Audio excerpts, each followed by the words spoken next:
Hey troops, Roy Fay Geeks Adventures, woohoo! So, you recall a couple weeks ago, months ago, a while ago, I did a write-up about the new Dragonfly helicopter from G.I. Joe that was being released through HasLabs. And of course, it led me to a tangent of, hey, what helicopters did I have from G.I. Joe back in the day? And of course, started to babble about helicopters in general. So I thought, you know what? Yeah, so I'm doing a little piece about the Matchbox Skybuster helicopters, because I'm a helicopter geek. Child of the 80s, so of course. And I don't remember what the cool music from the movie was, but hey. But yeah, just decided to do a piece about some of the helicopters, some of the other helicopter toys that I've got, because look, I love the P-51 Mustang as much as the next person. Although I have a confession, I'm not a big F-14 Tomcat fan. I'm sorry, I'm not. I'm an F-15 Eagle person, okay? Sorry. But my thing was always helicopters. Even as a kid, and there was just something about them that kind of pulled me in. So, Matchbox, they did a line of diecast aircraft. I'm kind of like some repaints of traditional aircraft like F-18 Hornets and stuff, but also they did some kind of funky, kind of like pimped out, futuristic looking ones. And of course, because me being a helicopter geek, I got into the helicopters. And the first one we're gonna do, I didn't get all of them, but a bunch of them that just kind of. First one is the Roto Warrior. This one is heavily influenced by the V-22 Osprey, the tilt rotor vehicle. And this is what it looks like. Here it is in all of its glory. You know what? We're going to just hold it up because I'll look cool. There we go. There it is in all of its glory. And it's kind of reminiscent also of the tilt rotor VTOLs that were used in Avatar. But yeah, this is, it's a die-cast vehicle. And like a lot of the Matchbox stuff, the neat thing is one of the discouraging things is that, sometimes what it comes down to is when they call it a helicopter, you got a box, you got a stick for the anti-torque rotor, and they stick a rotor on top, and it just looks. They did an amazing job of adding lots of bells and whistles to just make these look cool. Case in point here, the tilt rotor vehicle, and the rotors spin. See, they spin. And the beauty of it is the detail. You got the missiles here on the landing skids, and you got a little bit of this kind of special sensors in the nose. Now you got this really cool looking tail fin here, and it just looks really, really cool.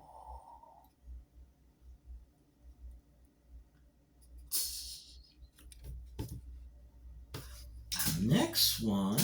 Now this one is called the Sky Scorcher. Now this one is heavily influenced by.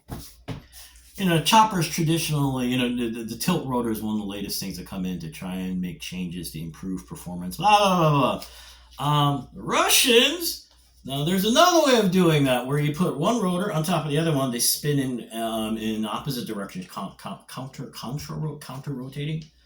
And American companies never quite bought it because the U.S. military didn't buy it. Anyway, or whatever. On the other hand, the Russians, the Kamov company in particular, bought into it.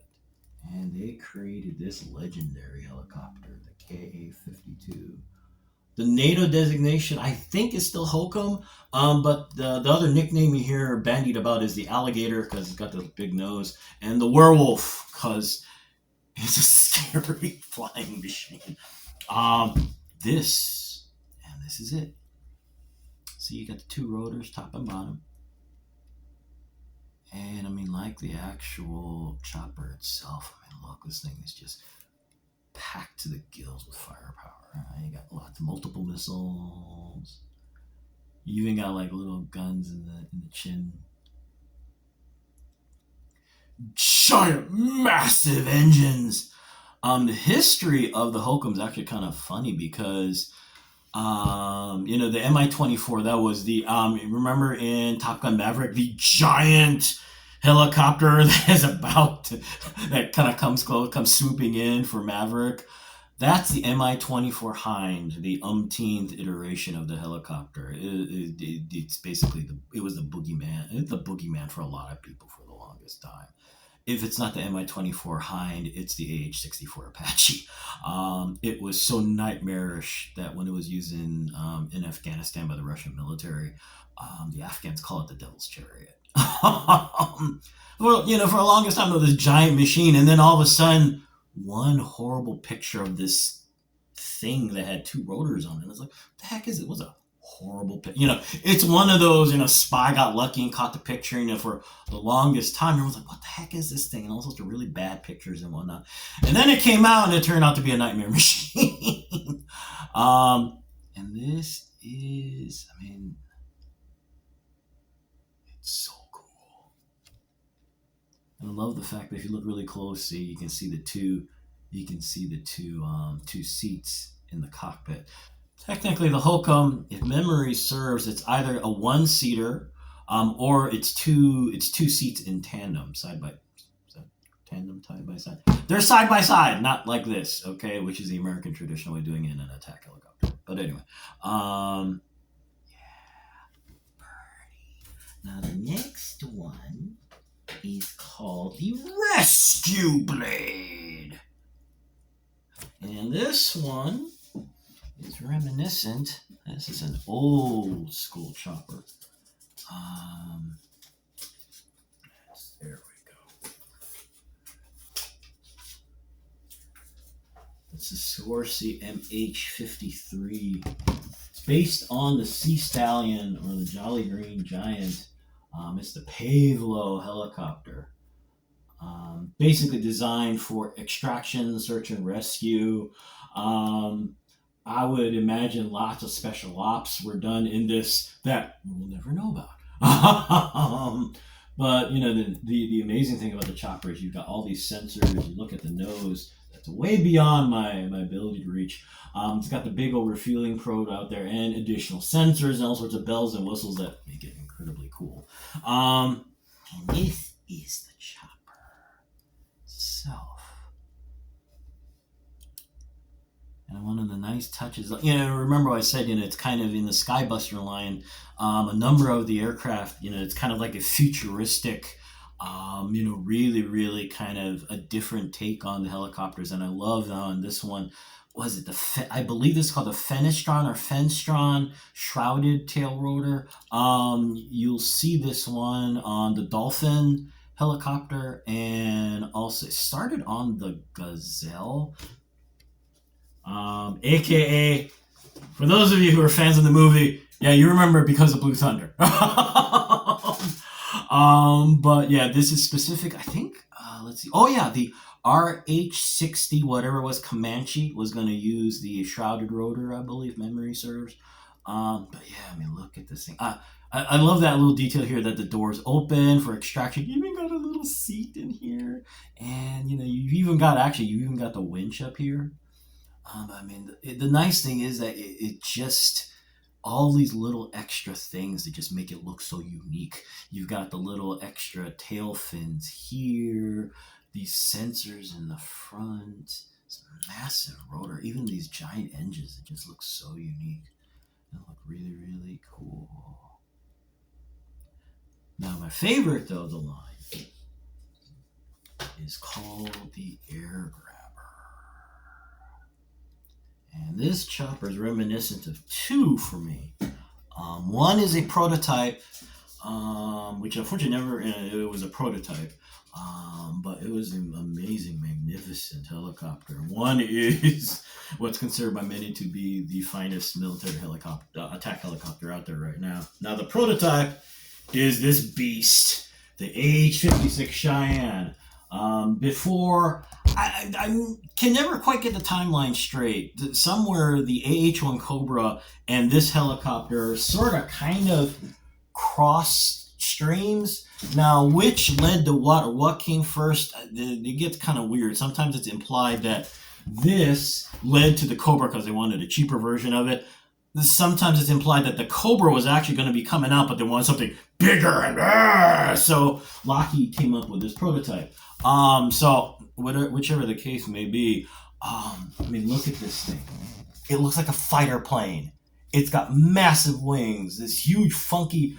The umpteenth cool thing about the Cheyenne was the fact that the rotor system was designed so that if it hit a certain speed, what would happen is that these rotors would stop and all the thrust would actually done through this pusher propeller back here. And a lot of the lift would be between the rotors would just spin like an autogyro and you get lots of lift from the wings. So now this thing was built in like the late 60s, like 1972, 71. It had a top speed of like over 200 miles per hour, which now you're going, that ain't that fast. You're right. Back then, this thing was amazing. But due to a lot of things that do normally happen to a prototype, as you develop lots of unprecedented technology, what they were trying, you know how they try to cram all this junk into F-35 and they ran into infinite number of problems trying to get it to all work? That was kind of happening with this, with the Cheyenne laser designation, the rotor system, all these things. They got it to work, but not soon enough, so the project was eventually canceled. But geeks like me, that was a heck of a helicopter. If memory serves, there is one in a museum in Kentucky. One of the prototypes survived. The other helicopter, of course, that you gotta talk about if you're gonna talk about tech helicopters is this beast, the AH-64 Apache. I think I've got, is the longbow in here too? I think I've got it. Yep, and of course, you got the picture of the longbow. The ultimate nightmarish flying tank. So many weapons. You hear stories. I guess in the Iraq War, this chopper scared the daylights out of Iraqi troops to the point where if they heard it, they would start walking out like this. It was an amazing helicopter. And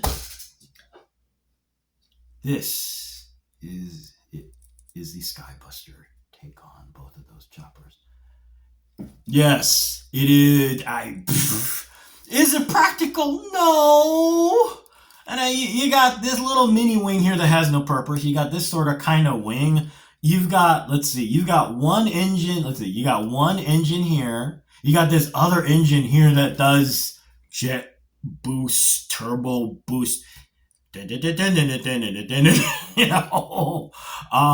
has kind of a similar the shrouded rotor back here, except that it's small. So they just kind of made a metal version of it. They did that doesn't rotate, but still looks cool. Like all these helicopters, though, the details, as ridiculous as they are wonderful. You got all this funky stuff on the nose for sensors. You don't just have two engines. You got 4 engines, people. 2 million horsepower to go Mach 75. Cause geeks like me don't care about aerodynamics and junk. We just want Airwolf, but to be cooler. So. And like the other one, I mean, you look in the cockpit, this is you got two seats in there. It's just beautiful. You also get multiple colors, I believe, if you go look for this on the secondary market. There is a black fuselage with turquoise rotors that is magnificent. You also got an orange one. Orange, hey, it's a bright color. But yeah, that is it. Now, getting these. This is easy to get on the secondary market. It's like $10, $12. You might even find this on Peg at a big box store.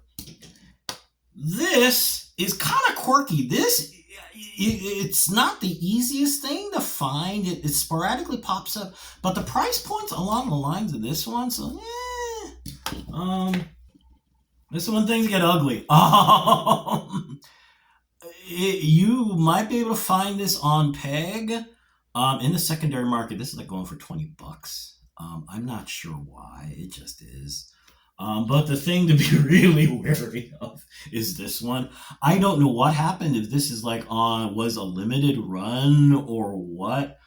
$30 is not unusual. I've seen this up to 60 on the secondary market. Yes, you're paying $60 for a toy helicopter that is barely the size of your hand. Looks cool. I got lucky. I got this for like 20. I got real lucky. But yeah, so yeah, there you go. These are just fun, and like I said, the neat thing is that Matchbox, they went through a lot of work to create pieces that are really kind of neat and unique and detailed and special. Like I said, it's not just a box with a tail boom and a rotor. They put real work on it, so it's really, really cool. Anyway, I'm gonna go because this ended up being a lot longer than I expected. So anyway, y'all take care. May the force be with you. May the odds be in your favor, especially when you're hunting for bargains in a big box store. And as always, be good to each other. Okay, peeps? Y'all take care. Peace. Bye.